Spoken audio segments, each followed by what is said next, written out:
Okay, hey guys.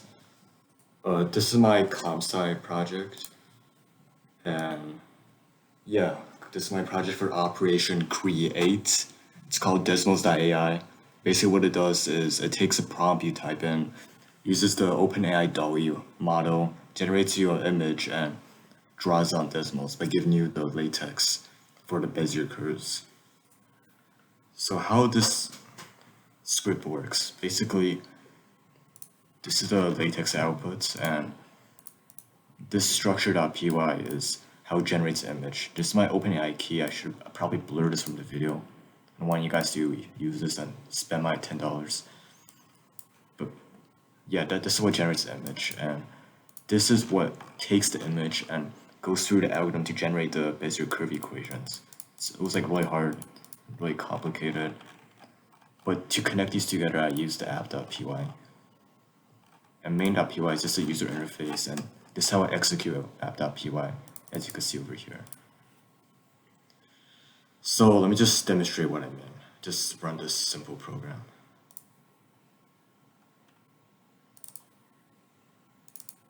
Just type in cmd, enter,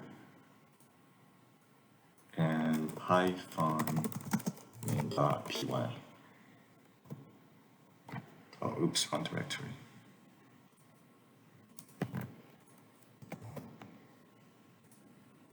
Yeah, it happened a few times. Anyways, python main.py.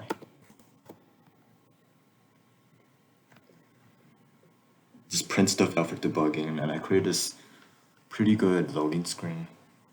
And it's the logo. Agree to the copyright, my license. That's the GitHub URL. Just type yes. It's gonna load again. Yeah. So there's like many buttons. I'm not gonna demonstrate them. Like not all of them work. Actually, no, all of them work. Yeah, I could type help. And I could type back. Now I could type start again. Now it's starting.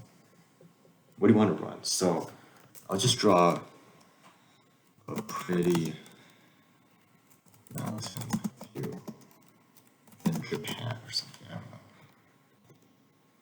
Yeah, just wait for a program to run. It's gonna take quite a while because it has to draw, as I said, like thousands of Bezier curve equations. Okay, that's the image URL. I could open this up in my browser and show you guys what the image is.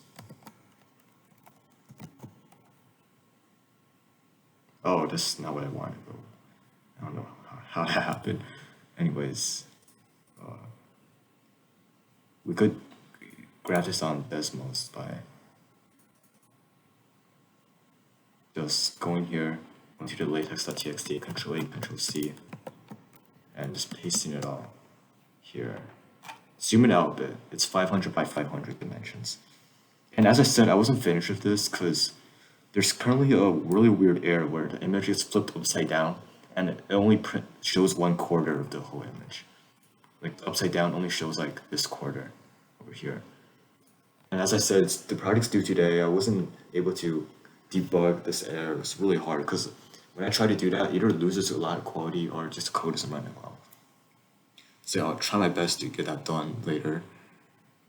And yeah, that's basically what the program does. Back here, I showed you how it turned out. The challenges faced, yes, as I said, it's upside down, only prints out the top left corner of the image. So I have to fix that. Another challenge I faced was dealing with all the Bezier curve equations. It requires a lot of math. And there's the library here. Let me show you the potrace.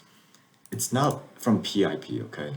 So at first I couldn't even install it. I had like no storage left until I found this similar package. It's called Portraits Python. And that one's literally the same thing, except it doesn't have the binary tree in there. But I'm not gonna use it anyways. So I was starting to give up when I realized I couldn't install this without admin password and I didn't have enough storage. Yeah, that's one of the challenges I faced. And what you learned along the way. Well, first of all, before doing this project, I was a total newbie at Python.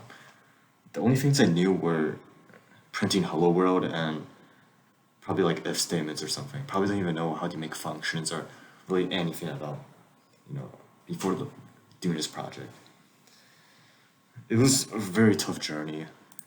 Like I got 50 out of 100 on the progress check for this project because I had like nothing done. It took so long just to get this. Like it took days to choose the right AI model. So many of them were not free. A lot of them were like for giant computers, giant machines, really powerful machines to run. But then I decided to just spend $10 to buy an OpenAI key just for the project, just for the sake of the project, not the sake of my grade. I have an A. But if I were to continue working on this project over the summer, what goals do you have? Well, definitely fix this really crazy error. I'll have to figure out a way to magnify it 4 times and flip the image from upside down to upside right. And also, my code is really dirty and messy. I really don't like it. It's like too many functions here, and I really want to like get this one Python script that like runs everything. It just extracts functions from each of these scripts and runs them. And, oh, and by the way, I was supposed to save the images generated in this images folder, but for some reason it's not working right now. Like I don't really understand. None of this code is like really doing anything. It's printing this stuff out. Okay, so trying to debug it. Everything over here is getting printed out, but like it's not being saved in here. So that's one of the problems I'll have to fix during the summer. And yeah, guys, I hope I passed the 2 to 3 minutes mark. This project was closed source, but because I have to share the code, I'll make it open source. It's GNU version 2 license. And make sure you could check it out on my GitHub. Please start it, look at the code, and yeah, like and subscribe. Yeah, bye. How did it end?